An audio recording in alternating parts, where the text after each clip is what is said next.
E aí, gente, tudo bem? Como é que vocês estão? Vamos embora com o nosso podcast de hoje. Hoje um dia um pouco mais sossegado, né? Podcast um pouco mais curto, mas com notícias quentes.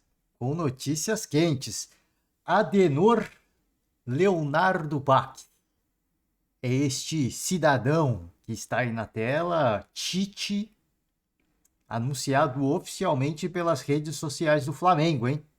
As redes sociais rubro-negras anunciam oficialmente Adenor Leonardo Bach como treinador para este final de temporada e para encabeçar o projeto 2024. Um grande momento, um grande nome, um grande treinador. Pela primeira vez, o Tite vai para o Rio de Janeiro, vai treinar, não, né, treinou a seleção brasileira, já tinha ido, né? Já tinha ido para o Rio de Janeiro treinar, mas pela primeira vez treina um clube carioca, né? Antes que eu me expresse mal, né? Falei, pela primeira vez vai treinar. Eu ia falar, pela primeira vez vai treinar no Rio. Não, né? Com a seleção brasileira já treinou lá, né?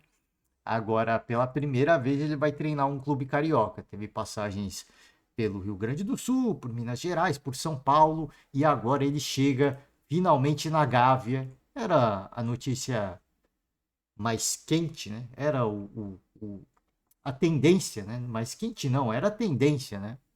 Era a tendência, era muito falado. Eu, eu ouvi apenas o craque Neto. O craque Neto dizer que não ia acontecer, né? Ele é muito bem informado, ele tem muitas fontes, mas acabou se confirmando aquilo que. Aquele boato, aquele ruído que, cara, dizia-se que era praticamente assinar. Era praticamente assinar, alguns diziam que é, precisavam ajustar algumas arestas do contrato, alguns diziam que o Tite estava esperando para assumir após o jogo do Corinthians por uma questão de sensibilidade, enfim. Aconteceu, curiosamente, aconteceu após o clássico contra o Corinthians, o Tite é anunciado e a expectativa é de que o trabalho vai ser muito bom. Eu já falei sobre isso, né? Não é que eu não estou acreditando, não é que eu não estou confiante, é que eu achei que o trabalho do Sampaoli fosse ser um trabalho mega vencedor no Flamengo, né? E eu não gosto muito dessas discussões, né? Que, poxa, o pessoal fica nessa de o Flamengo não dá certo com o tal do jogo posicional. Não dá certo. Esses jogadores não dão certo com esse tipo de jogo. E, cara, eu não gosto muito de ir por essa linha, né? Essa linha de, poxa, do que é e do que é, né? Do destino, né? Do destino. Esse time não dá certo com o jogo posicional. Esse time. Eu não gosto muito de ir por essa linha, mas curiosamente isso vem se repetindo e vem acontecendo sucessivamente. Então é difícil dizer se o trabalho do Tite vai dar certo ou não. Eu tenho muito otimismo, mas eu confesso a vocês, eu achei que, sincero e honestamente, eu não estou sendo irônico, eu achei que o trabalho do Sampaoli, assim, o Sampaoli ia criar uma nova dinastia no Flamengo, se é que a gente pode dizer assim. De verdade, eu achei mesmo. E não aconteceu, né? Por uma série de fatores, não aconteceu, não deu certo. Então, vem mais um treinador com esse perfil do tal do jogo posicional. E o Tite é um cara que, no aspecto da disciplina tática, ele não abre mão, né? A questão do posicionamento tático, o Tite não abre mão. A seleção brasileira, sob o comando do Tite, era uma seleção extremamente técnica, eficiente, taticamente forte, mas era uma seleção com uma disciplina tática das melhores a se comparar com as melhores equipes europeias. Então, se isso vai dar certo no Flamengo ou não, eu não sei. Eu não sei. Eu tenho otimismo, mas eu volto a repetir, eu não consigo dizer se vai ser bom ou não, porque eu tinha muito otimismo com o trabalho do Sampaoli. Como eu tinha. Do Vitor Pereira eu não tinha otimismo, não, gente. Né? Pelo trabalho que ele fez no Corinthians, eu já imaginava que ia ser um trabalho meia-boca, com todo respeito ao Vitor Pereira e à carreira dele, e ao histórico dele como treinador. Paulo Souza, confesso a vocês, achei que fosse dar certo. e defendi o trabalho do Paulo Souza. Então, assim, é muito difícil, cara. É muito difícil. O Tite é um cara que tem um perfil diferente. A diferença, por exemplo, do Tite, que tem essa coisa do jogo posicional, mas o Tite tem aquele lado paizão, né? Que os jogadores falam. Tem o lado paizão, ele sabe conversar, ele vai na resenha. É diferente, por exemplo, dos treinadores europeus. Os treinadores europeus, se você parar para pensar, né? Os que vieram, o Domenech, o Paulo Souza, o Vitor Pereira, esses caras têm um perfil Europa, né? Eles chegam, trabalham, dão um treino e vão embora. Não tem essa coisa da resenha, do modo do ser paizão. O Sampaoli também tem muito desse espírito. Dizem que a convivência com o Sampaoli é muito complicada, porque não é um cara de dar bom dia, boa tarde, não é de se despedir, chega, trabalha. Eu sou da linha de que se ele é treinador, ele não tá lá para ser pai. Todos têm que ser profissionais. Os atletas têm que ser profissionais, mas existem contextos, né? Existem contextos. O nosso futebol funciona assim. Então você tem que se adaptar ao nosso futebol, se você quiser ser bem-sucedido. Não basta ser só um grande treinador, um grande mestre da tática do jogo, mas você precisa saber que, poxa, aqui no Brasil, para eu conseguir executar o meu trabalho, não digo nem a perfeição, mas um trabalho de excelência, eu vou ter que fazer esse trabalho de bastidor também. E o Tite tem isso que falta. Então ele tem a questão do jogo posicional, que me deixa desconfiado em relação ao sucesso do trabalho, mas ele tem também esse lado paizão, que talvez seja algo que falte ao Flamengo. Talvez seja algo que falte. O Jorge Jesus não era assim, né? Não dá pra gente se iludir e achar que o Jorge Jesus era o paizão, né? Mas o Rogério Ceni talvez, dá para dizer que tem um perfil mais próximo, tá? O Rogério Ceni também é um treinador que é falado que tem problemas aí de relacionamento, né? Porque chega, trabalha, dá o treino, não é muito de ficar na resenha. Mas quando sempre joga contra o Flamengo, ele é muito cumprimentado pelos jogadores, né? Ele é muito afagado pelos jogadores, se a gente pode dizer assim. Então, vamos ver, cara, vamos ver. Eu confesso a vocês, eu desejo muito sucesso ao Tite. Tenho muito otimismo, mas o meu otimismo não vale de nada, né? Não vale de nada porque, volto a repetir, eu achei, e de verdade, não é nenhuma ironia, tá? Apesar de muita gente falar, o Sampaoli não vai dar certo, né? Os negativistas, não vai dar certo. Inclusive, alguns influencers rubro-negros. O Sampaoli não vai dar certo no Flamengo. Não vai dar certo, não é legal, o cara não é. Relacionamento com ele é difícil. Os jogadores do Flamengo são jogadores temperamentais, com personalidade, não vai dar certo. Mas eu acreditei que o São Paulo fosse criar uma nova dinastia rubro-negra e isso não aconteceu. Espero que aconteça sob o comando do Tite. Vamos ver, né? Vamos ver. Inegavelmente é um grande treinador, mas aí se vai dar certo ou não, só o tempo vai dizer, né? Só o tempo vai dizer. Bom, vamos lá. Vamos com a notícia? Site do GE, então, Globoesporte.com, deixando os créditos aqui. Anunciado pelo perfil oficial do clube às 19h20 da segunda-feira. O vínculo do Tite vale até dezembro de 24, quando acaba o mandato do presidente Rodolfo Landim. 14º clube, né? Chega ao 14º clube.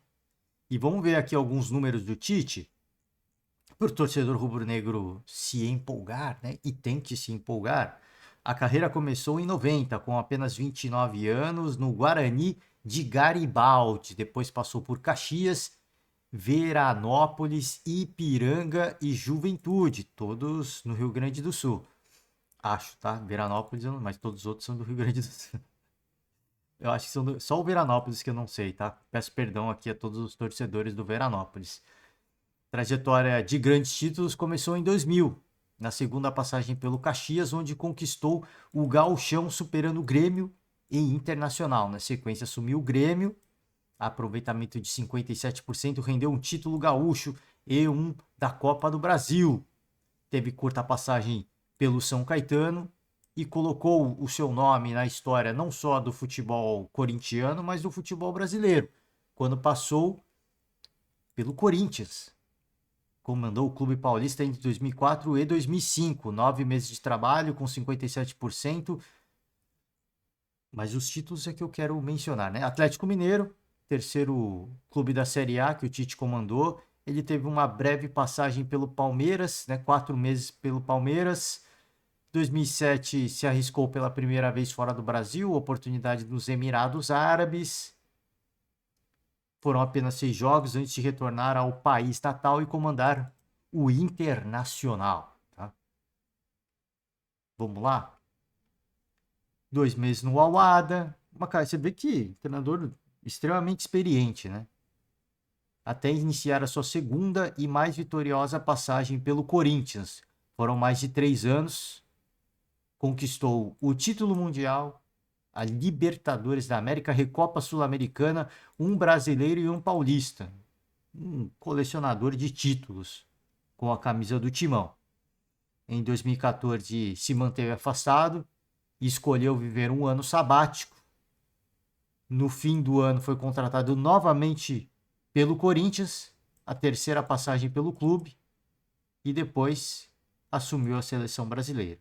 E aí desde a seleção brasileira ele estava parado, disse que não ia trabalhar nessa temporada, né?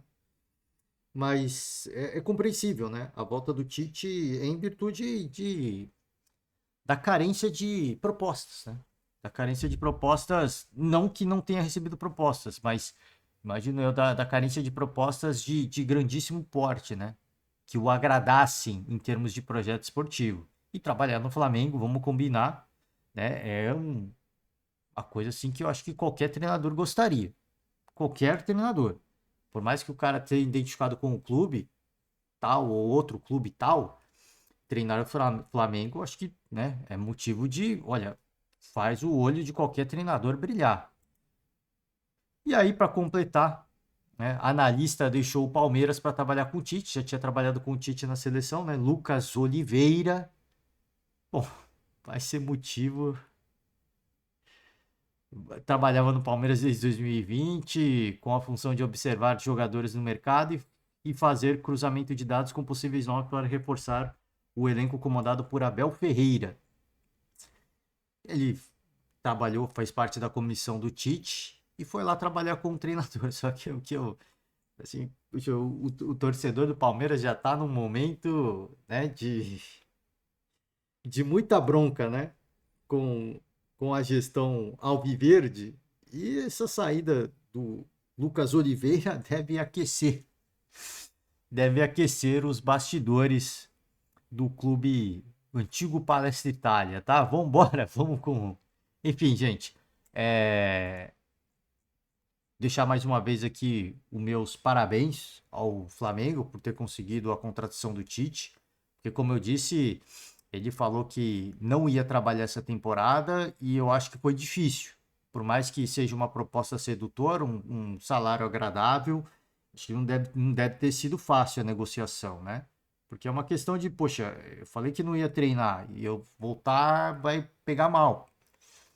Mas eu acho que em relação ao projeto esportivo e tudo mais, salário, jogadores, o ambiente de trabalho, a oportunidade de treinar o Clube do Rio, imagino que deva ser uma ambição do Tite.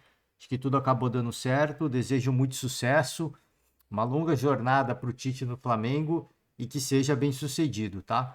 Bom, vamos embora. Vamos com as notícias agora, as estatísticas da Série B. Né? Tá tudo embolado a Série B, né? Tudo embolado. Aqui, ó, chances de acesso. O Vitória tem 58 pontos, 93%, mas o Sport tem 55%, Juventude tem 54%, Guarani 54%, Atlético Goianiense 53%, Novo Horizontino 50%. Tá tudo embolado, né? Tá tudo embolado. Talvez o Vitória esteja um pouquinho mais desgarrado, mas todo mundo aqui, até o sexto colocado, sim, uma situação. Vai ser nos detalhes, hein? vai ser nos detalhes. O finalzinho da Série B vai ser algo, assim, que vai gerar muita... Eu acho que vai ter surpresa, tá? Eu acho que vai ter surpresa. Nessa reta final de Série B, não sei não, cara. Dá pra cravar nada, né? Não dá pra cravar nada e o risco de rebaixamento, o ABC já tá praticamente rebaixado, assim como o Londrina, o Tombense deve ser as três equipes rebaixadas, imagino eu. A Chape tá muito perto, infelizmente, confesso a vocês, a Chape é uma equipe que eu torço, tá? Não tenho acompanhado os jogos da Chape porque não tem condições, sincero, honestamente, com todo respeito, não tem condições de acompanhar um jogo da Chape, mas sou um simpatizante, eu não vou dizer torcedor, né? Porque torcedor acompanha o clube, então eu não sou torcedor, mas sou um simpatizante da Chape, né? Desde o do acidente aéreo. Antes do acidente aéreo, eu já era um simpatizante da Chapecoense, confesso a vocês. Era um clube muito simpático, né? Mas depois do episódio do fatídico acidente aéreo, eu me tornei um amante do clube. E é triste, né? Assim, você vê o clube ser rebaixado vários contextos, a região, a logística, mas também erros na administração, como acontece em todos os clubes, ninguém está imune, não tem que a gente ficar condenando também aqui, mas lamento muito se acontecer, tá? Lamento muito. Torço para que não, mas vou lamentar bastante se acontecer, tá? E assim, com todo respeito às outras equipes também, tá? A gente torce para que ninguém se rebaixe, ninguém seja rebaixado, porque é a representatividade regional, né? Se a gente olhar ABC, Tombense, o próprio Londrina, né? Da região do Paraná, é pela representatividade regional, né? Então a gente torce para que, cara, equipes, por exemplo, vai ter o Amazonas na Série B, né? Então a gente torce para que outras regiões tenham uma, uma presença, né, nas séries de acesso, que se não na Série A, como tem o Cuiabá hoje, parece assim, um, um estranho no ninho, né? O Cuiabá. Parece um estranho no ninho. Torço para que se mantenha na Série A também. Imagino que vai ficar. Pela regional, pela questão da representatividade. Pela questão da representatividade, para que não fique um negócio muito polarizado, né? A gente sabe que existem regiões tradicionalmente com futebol muito forte e por serem centros financeiros, têm um aporte em relação a patrocínios que não se equipara a qualquer outra região, como é a região sudeste, mas dá para competir. E o Fortaleza mostra isso, né? Dá para o Cuiabá também mostra isso com um orçamento muito menor, tá ali no meio da tabela. Então dá para competir. Dá para competir agora, né, com os clubes grandes precisando sanear à força, né, as suas dívidas e melhorar a sua administração. Outros tantos clubes virando SAF, se você não colocar as coisas no lugar, nos eixos e fazer a coisa certinha, não vai ter muito espaço, tá? Não vai ter muito espaço para amadorismo. Bom, vamos para encerrar, vamos com São Paulo. Dorival, aqui, o Seleção Esporte TV, tá? Reforçou a chateação. Dorival ainda não digeriu isso, né? Ele já comentou sobre isso várias vezes e vão continuar perguntando para ele. Comigo era o melhor elenco, era só fazer o simples, o básico, o arroz com feijão. Ah, desculpa, assim, Pô, deixa eu pegar as aspas do Dorival aqui. Quando peguei o time, lá atrás, os mesmos jogadores não tinham valor. De repente, o mesmo elenco se torna o melhor sul-americano. Qualquer um faria o mesmo. Diziam, né? Em relação ao trabalho do Dorival. Um mês depois da minha saída, quando perdem o Mundial, falavam em contratações. Porque o time precisava de reforços. Estranhei tudo. Então você vê que quando era o Dorival, e ele falou isso após a conquista do título da Copa do Brasil, quando era com ele, o time era o melhor. Era o melhor, mas ele fazia o feijão com arroz. Então o trabalho dele era meia boca, né?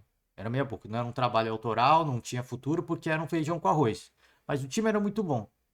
Quando veio o Vitor Pereira, perdem o Mundial, perdem o Carioca, perdem a Recopa Sul-Americana, perdem a Supercopa do Brasil, aí, pô, precisa de reforço, né? Precisa urgentemente de reforços. Então, Concordo com o que o Dorival falou, só não concordo com o que ele disse do arroz com feijão. Comigo era o melhor elenco, era só fazer o simples, o básico, o arroz com feijão. Eu não acho que é o arroz com feijão. Bom, pelo menos ele contextualizou, né? Ah, ele ironizou aqui, tá bom. Ele ironizou, menos mal. Porque falar, pô, eu acho muito simplório falar que o trabalho do Dorival era o arroz com feijão. Ele conseguiu pôr para jogar Gabigol e Pedro, que ninguém havia conseguido. Se falava o tempo todo de pôr os dois atletas em campo e o Dorival foi o único que conseguiu. Então não era o arroz com feijão, não era o feijão com arroz. Era, cara, assim, um trabalho que apesar de falar assim, de pôr os melhores dentro de campo, até aí todo mundo tentou. O São Paulo ele tentou pôr os melhores, o Vitor Pereira tentou pôr os melhores. Deu certo? Não deu certo. Arroz e feijão, as pessoas não têm ideia do que é.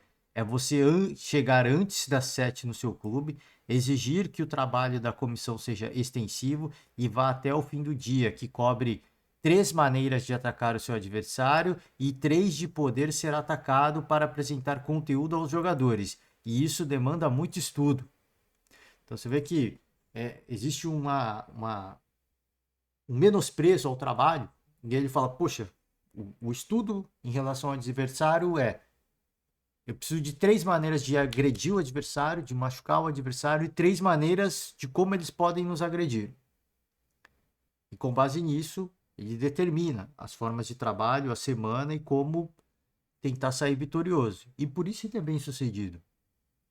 E por isso é bem sucedido. Então não é o arroz com feijão, não é o feijão com arroz. É por isso que eu acho muito. Que bom que ele ironizou, né? É que eu confesso a vocês, eu não ouvi a fala, né? Eu não ouvi o áudio, mas fica o convite para você entrar e você ouvir, porque eu acho isso descaracterizar o trabalho do Dorival.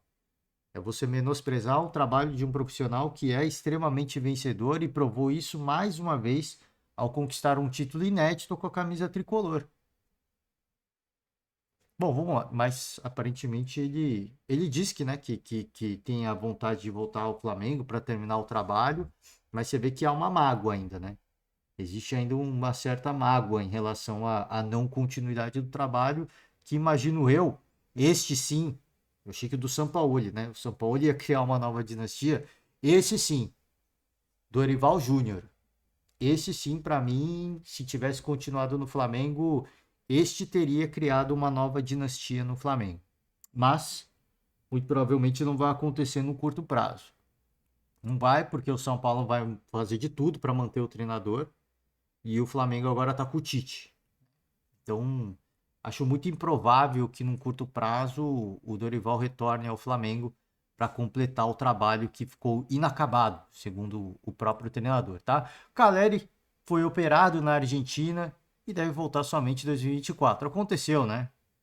O próprio Dorival falou que ele estava jogando no sacrifício e que ele estava se sacrificando e só ia operar quando tivesse uma folga, né? Uma folga em relação a estar tranquilo na temporada. Para mim, o São Paulo já está tranquilo. Pelo que o São Paulo joga, para mim está tranquilo. Eu acho que o Caleri pode ir para recuperação mesmo, e já foi, né? Já realizou a cirurgia, mas eu já achava que já podia ir. Mas é uma questão do atleta, né? Eu acho que ele não queria ir. Pô, eu, querendo ou não, eu sou um desafogo para o time, taticamente fazendo gols. Se não fazendo gols, taticamente dentro de campo, né? A minha presença dentro de campo, a forma como eu posso contribuir no ataque e na defesa. E acho que ele mesmo não queria, ele mesmo se forçava, mas deve ter ouvido o grupo médico do São Paulo, deve ter ouvido o próprio Dorival, né? Pô, vai, assim, pô, não fica se matando, né? Vai se tratar, mano, vai fazer o negócio certinho. Porque eu tinha falando sobre isso, né? Após a conquista da Copa do Brasil. É uma questão de pensar o planejamento de 2024. O Caleri operar o quanto antes é um planejamento para 2024 já. Porque ele vai, faz a cirurgia, começa a reabilitação o quanto antes, começa, né, a se recondicionar fisicamente o quanto antes, para que ele volte, se não 100%, nas melhores condições possíveis na próxima temporada. Então, ele operar o quanto antes, para mim, já era uma questão do planejamento de 2024. Aconteceu, eu imagino que a comissão técnica, todo mundo, departamento médico, Dorival, deve ter conversado com o Caleri e falou: não, vai lá, cara, faz esse negócio porque é importante para o ano que vem. Esse ano a gente se vira. Se vira e, cara, o tal do se virar, cara, não corre risco para mim, tá? São Paulo não corre risco, com todo respeito, pelo que joga o time. São Paulo não corre risco mais essa temporada, já tá com o ano fechado, na minha opinião. E é uma questão de tempo, né? Só não pode dar folga, porque ainda matematicamente existe uma porcentagem baixa, né, de rebaixamento. Mas acho que imagino que em questão de 3 ou 4 rodadas, 5 no máximo, o São Paulo deva conseguir os números necessários para ter um ano, para ter fechar o ano, né? Para encerrar o ano, tá? Gente, é isso. Em relação às notícias esportivas de hoje, é isso. Eu vou encerrar o podcast de hoje. Era para ser até mais curto, era para ser um negócio de 20 minutos, mas consegui resumir bem. Vou encerrar por hoje, hein? Então, mais uma vez, a gente fica aqui no aguardo de de uma coletiva de apresentação, algum tipo de, de post na rede social, algum vídeo, né, do Tite mandando um salve para a galera, né? Mandando o seu famoso, as suas saudações à nação tricolor. Na tricolor não, pô. A nação rubro-negra, pô, pelo amor de Deus. Olha eu cometendo a minha gafe aqui, tá? Peço perdão porque não estou falando do tricolor das Laranjeiras, eu falei tricolor porque eu estava falando de São Paulo, tá? Peço perdão por isso. Enfim, gente, eu vou encerrar a conta por hoje antes que eu antes que eu cometa outra gafe. Eu estou assassinando o português repetidamente aqui, então eu vou fechar a conta. Agradeço demais vocês que nos acompanham. Deixem uma moral pra gente, tá? Encerro as atividades por hoje. Um forte abraço. E amanhã nós estamos de volta. Amanhã, aliás, o último podcast desse período, tá? Desse período. Eu vou tirar um período aí de folga, um período meio que sabático, né? Então, não vamos ter podcast de Libertadores nem nada disso. Eu só vou acompanhar como um fã do esporte, como torcedor. E aí, não sei quando, talvez depois de um mês a gente esteja de volta, tá? Mas estou precisando de um tempo, a gente tem o nosso dia a dia, o nosso trabalho aqui, a gente precisa recarregar as baterias. Então, amanhã, o último podcast aí, pré-férias, se a gente pode dizer assim, ou pré-período sabático, que eu não sei quanto tempo eu vou ficar sem gravar, mas eu agradeço demais, deixo uma moral e amanhã nós estamos de volta.